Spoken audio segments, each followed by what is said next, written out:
pertama dari Sunan Gresik. Dakwah Sunan Gresik. Apa tuh ya?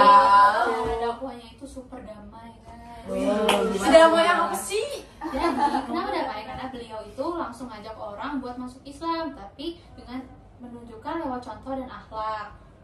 Nah, beliau itu jadi pedagang yang jujur dan tabib yang suka menolong orang sakit tanpa minta imbalan.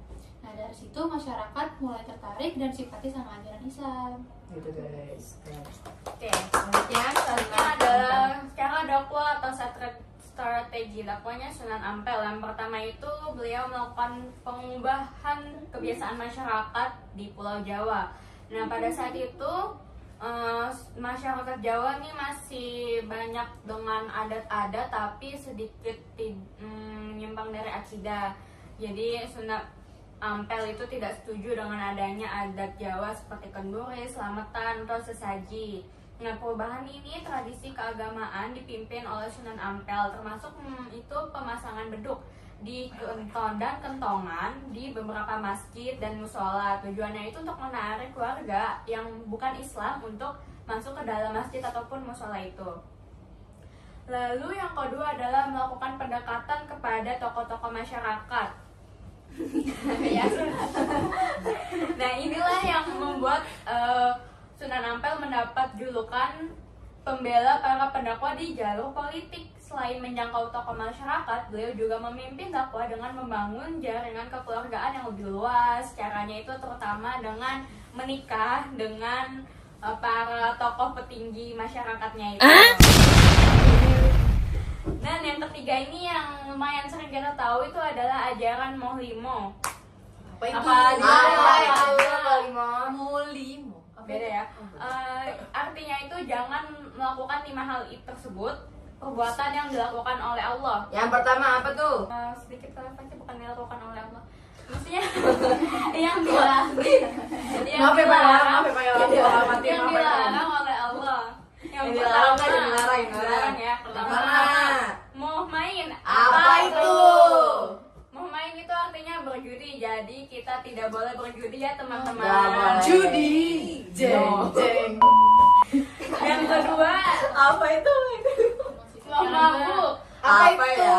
Ya, kita tidak boleh mabuk-mabukan, minum-minum alkohol tuh nggak boleh. Oke guys, cobain. Dosa. Betul. Yang ketiga, Apa tuh? Ramadan. Apa Itu itu? artinya berzina. Jadi kita nggak boleh deket-deket sama lawan jenis gitu.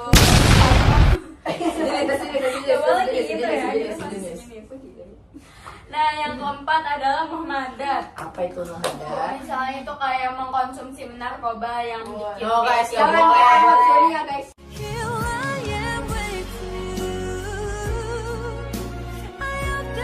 Dan yang terakhir adalah muhmaling. Jangan mencuri. Nggak boleh mencuri itu dilarang. Nggak boleh. Boleh. Jangan Iya, guys, mengambil hak iya, yang guys. bukan milik kita. Nah, selanjutnya adalah mengembangkan pesantren. Nah, jadi Sunan Ampel ini mengembangkan pendidikan pesantren dengan kecerdasan dan ilmu agama yang beliau punya dengan sistem pendidikan Islam, beberapa lembaga pendidikan yang pesantren ini gitu. Ya, dan pesantren ini ada beberapa dijalankan para pendeta dan religius, digunakan untuk mengajar. Jadi nggak terlalu nggak khusus untuk agama Islam aja gitu. Nah, yang selanjutnya adalah cara dakwah Sunan Giri. Jadi ternyata Sunan Giri adalah salah satu wali songo yang terkenal sebagai pendidik ulama dan pemimpin manajemen Islam di Nusantara. Jadi apa aja sih cara dakwah dia gitu loh. Jadi pertama, dia tuh melalui pendidikan dan pesantren. Jadi ternyata Sunan Giri itu mendirikan pesantren Giri di Gresik dan Jawa Timur. Nah, pesantren itu menjadi pusat pendidikan yang terbesar. Pusat pendidikan Islam terbesar yang pada masanya dia tuh melahirkan banyak ulama serta pemimpin penyebar Islam yang daerah lain seperti Sulawesi, Lombok, dan Kalimantan. Dan ia juga mengajarkan ilmu agama seperti fikih, akhlak, dan kepemimpinan. Selanjutnya, Sunan Giri ini melakukan dengan kesenian dan permainan anak-anak. Jadi ternyata nih guys, Sunan Giri tuh kreatif banget. Pinter banget tuh. Gitu. Kayak aku ya. Kayak dia tuh Saya menciptakan tuh permainan anak-anak sama lagu-lagu. Penasaran nggak? apa tuh? Nyumbang Benar, kalimat. benar. Terus dia itu Jula Juli. Apa itu? Apa? Kayaknya itu lagu ya, jujur kayak jujur. Dia belum tahu ya guys. Kita belum tahu. Kita belum searching bagian Nanti ini. ada Nanti tulis kita saja. ada. Nanti ada Kak. Ya jadi itu dia lagunya. Iya benar. Selanjutnya ada jamuran. Nah ini nggak tahu jamuran itu jemuran atau jamuran atau jamuran nggak tahu. Ada nih. Nah, iya. Keren banget ya. Nah jadi dari itu anak-anak tuh bisa belajar tentang Islam gitu loh guys. Selanjutnya yang ketiga dia tuh melalui kepemimpinan dan politik. Jadi Sunan Giri itu ternyata dihormati sebagai pemimpin yang spiritual dan politik. Bahkan dia dijuluki loh. Tahu gak julukannya apa? Apa tuh? Apa tuh? Apa tuh? Jadi Sunan Giri ini dijuluki sebagai Prabu Satmata. Jadi kalau alasan kenapa karena dia berperan sih dalam menyebarkan Islam ke luar Jawa. Contohnya kayak Maluku, Nusa Tenggara, daerah timur Malaysia, dan dia tuh juga lewat dagang gitu loh guys. Kayak dagang sama dakwah para santri. Nah, dan juga dakwahnya itu bersifat damai dan bijaksana guys. Wih, gak maksa masyarakat banget gitu. Maksya. Nah, banget. Maksya. Dan yang keempat, dia tuh melakukan dakwah kultural dan budaya lokal. Jadi Sunan Giri itu dia tuh nggak menolak budaya lokal, tapi dia tetap mengisinya dengan nilai Islam. Jadi kayak dia menggabungin lokal dengan Islam gitu loh. Dan juga dia memanfaatkan upacara adat, permainan, dan cerita rakyat untuk menyampaikan pesan keagamaan agar mudah diterima oleh masyarakat. Dan yang terakhir, caranya adalah dengan menanamkan nilai moral dan sosial. Jadi dia tuh mengajarkan pentingnya kejujuran, kerja keras, dan tanggung jawab dalam kehidupan sehari-hari. Dan juga Sunan Giri, ia mengajarkan bahwa menjadi muslim bukan hanya soal ibadah, tetapi juga berbuat baik kepada sesama. Oh, keren banget. Masya Allah. Masya Allah. Selanjutnya apa nih ya Sunan Giri? Selanjutnya adalah Sunan Bonang. Bonang. Strategi dakwah Sunan Bonang ini ialah dengan melakukan pendekatan melalui akulturasi budaya. Beliau itu mempunyai keterampilan pada bidang seni atau musik, sastra seperti itu. Hal ini menyebabkan orang-orang memberi julukan kepadanya adalah yakni seniman yang mengajarkan Islam. Alat musik yang biasanya digunakan sebagai media dakwah yaitu gamelan. Seperti ya itu gambarnya. Yaitu berdasarkan beberapa sumber yang didapat, nama Sunan Bonang itu berasal dari nama salah satu alat gamelan yang beliau ciptakan. Apa tuh? Ya, Bonang. itu Oh, Sunan Bonang. Nah, gamelan ini merupakan alat musik tradisional dari Pulau Jawa yang terbuat itu dari bahan terbuat dari kayu juga.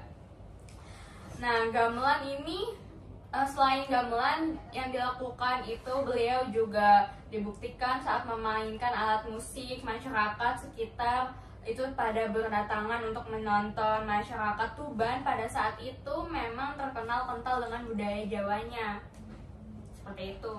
Jadi intinya adalah Sunan Bonang berdakwah dengan kesenian.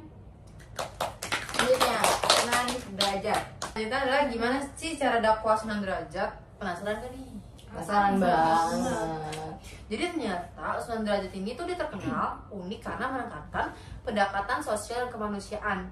Jadi kayak dia tuh bukan ngajarin agama doang, tapi dia juga membantu memperbaiki kehidupan masyarakat yang memperbaiki kehidupan masyarakat gitu guys. Jadi yang pertama, cara dakwahnya adalah pendekatan sosial dan kemanusiaan. Jadi Sunan Derajat tuh dikenal sangat peduli terhadap anak yatim, orang-orang miskin, dan kaum rumah, dan juga ia mendirikan tempat penampungan dan panti asuhan. Nah, dakwahnya tuh menekankan pentingnya tolong menolong, gotong royong, dan kepedulian sosial. Selanjutnya dia juga melakukan kesenian dan budaya lokal. Jadi dia menggunakan tembang Jawa. Jadi tembang Jawa, tembang Pakur, suluk dan macarat untuk menyampaikan ajaran Islam. Selanjutnya dia juga bikin lirik lagu yang berisi nilai-nilai moral, etika, dan ajaran tauhid sehingga mudah diterima oleh masyarakat. Dan juga pendekatan budaya ini membuat dakwahnya terasa akrab dan tidak memaksa. Selanjutnya yang ketiga dari pendidikan dan binaan masyarakat. Nah,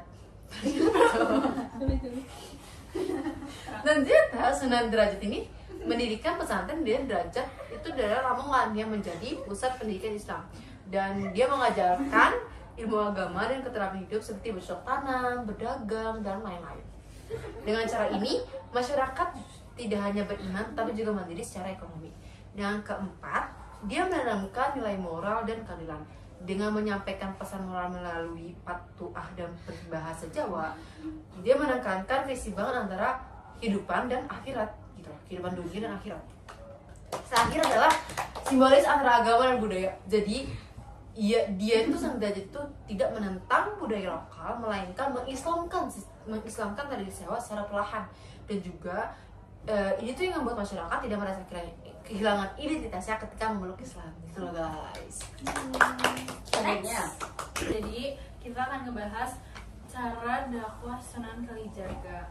Sebenarnya cara dakwahnya itu banyak, tapi sekarang aku akan bahas cuma 4. Yang pertama itu melalui seni dan budaya.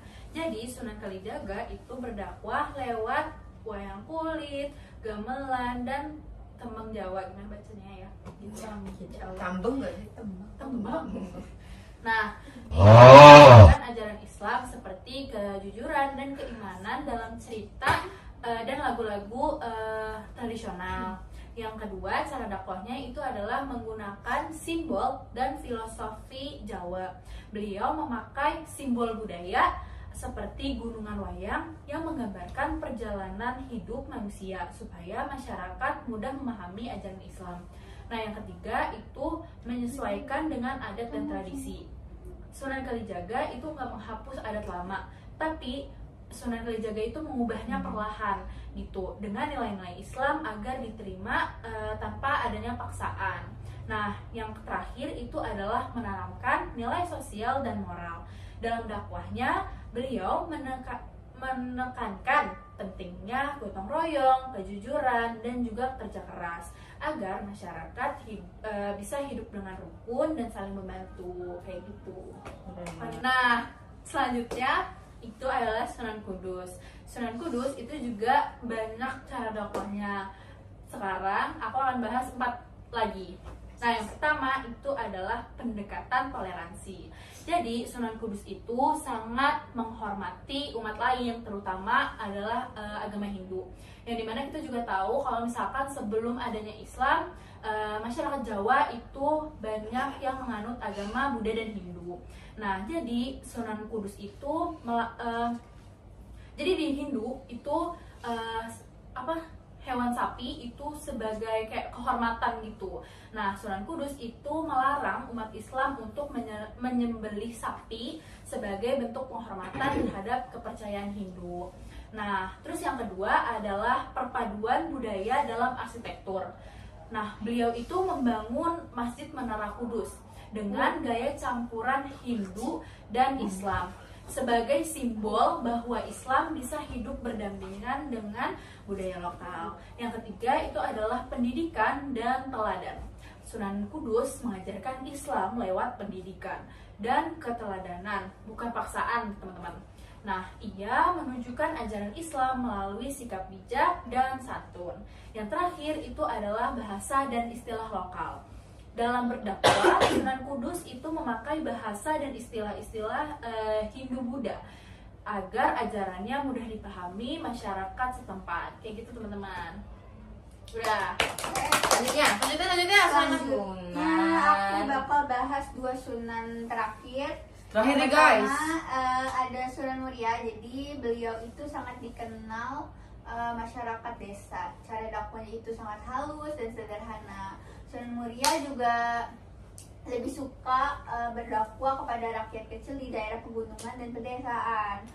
Dia menggunakan kesenian tradisional seperti sunan-sunan sebelumnya. Siapa tuh yang kesenian? Aku Sunan Giri Derajat.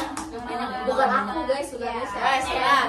Maaf ya Pak Ilham. Oh iya, maaf. Sama kesenian tradisionalnya menggunakan gamelan, tembang Jawa, dan wayang sebagai sarana menyampaikan ajaran Islam. Terus juga lewat lagu-lagu rakyat dan cerita pewayangan. Beliau menanamkan nilai-nilai Islam tanpa menyinggung kepercayaan lama masyarakat. Sunan Muria juga mengajarkan pentingnya kerja keras, gotong royong, dan cinta lingkungan. Hal-hal yang sangat dekat dengan kehidupan masyarakat. Lalu Sunan terakhir yaitu Sunan Gunung Jati. Sunan Gunung Jati sendiri itu dia lebih suka berdakwah di daerah pesisir, terutama di Cirebon dan sekitarnya. Karena banyak orang asing datang berdagang ke sana, Sunan Gunung Jati memanfaatkan jalur politik dan diplomasi dalam dakwahnya. Ia mendirikan Kesultanan Cirebon juga sebagai pusat penyebaran Islam dan menjalin hubungan baik dengan kerajaan lain. Selain itu, beliau juga menekankan akhlak dan sopan santun sebagai kunci dalam menarik hati masyarakat. Lalu pendekatannya yang bijak dan terbuka membuat ajaran Islam itu mudah diterima, bahkan di kalangan bangsawan dan pedagang asing.